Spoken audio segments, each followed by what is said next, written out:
গণতন্ত্রের দরকার নাই, উন্নয়ন হলেই চলবে। উন্নয়ন করতে গিয়ে তারা কি করেছে?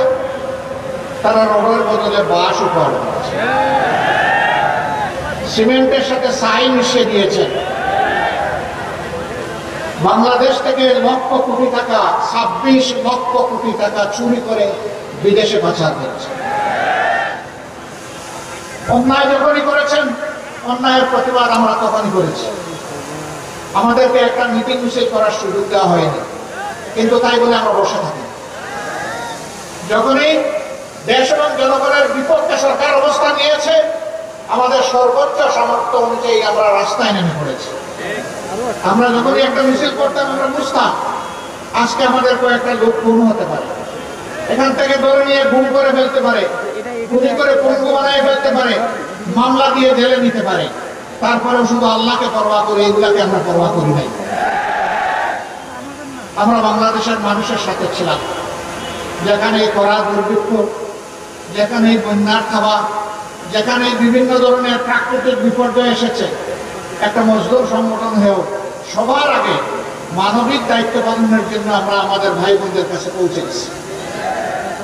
আমরা চেষ্টা করেছি পুরা 15.5 বছর ধরে আমরা এইভাবে তিলে তিলে চেষ্টা করেছি।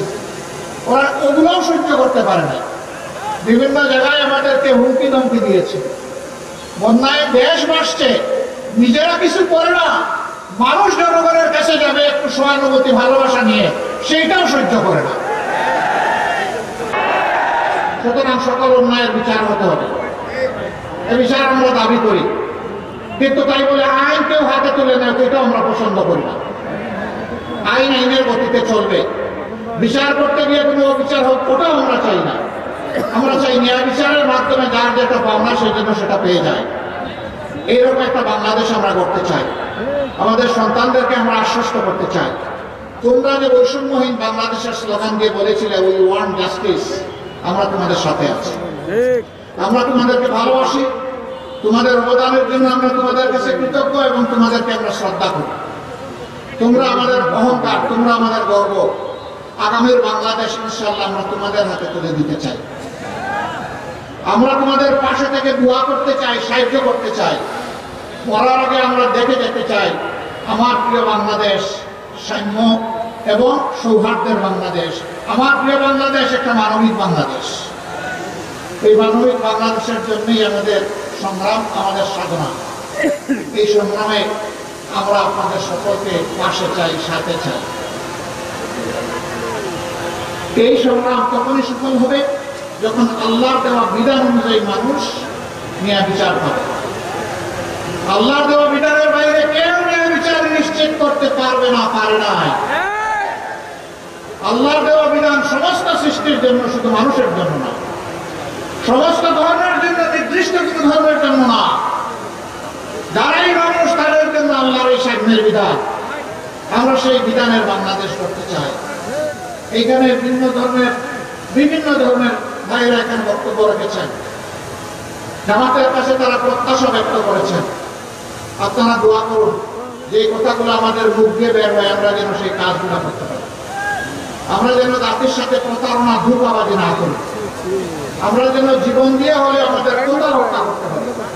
আমরা যেন অন্যায়ের কাছে মাথা মতো না করি, বরঞ্চ আমাদের মাথাটা বারবার মতো শুধু সৃষ্টি করতে আল্লাহ তাআলার কাছে।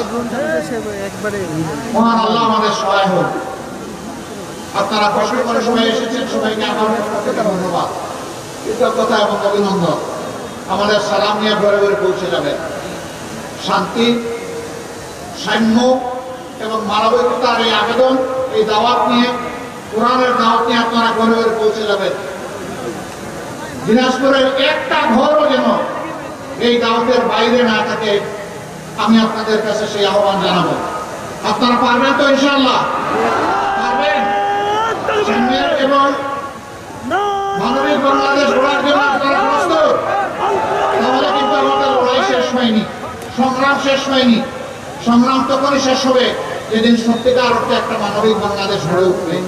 সবাইকে অভিনন্দন, সবাইকে অভিনন্দন, বুক ভরা অভিনন্দন। আসসালামু আলাইকুম ওয়া রাহমাতুল্লাহ। বাংলাদেশ জিন্দাবাদ, বাংলাদেশ জামাতে ইসলামী জিন্দাবাদ।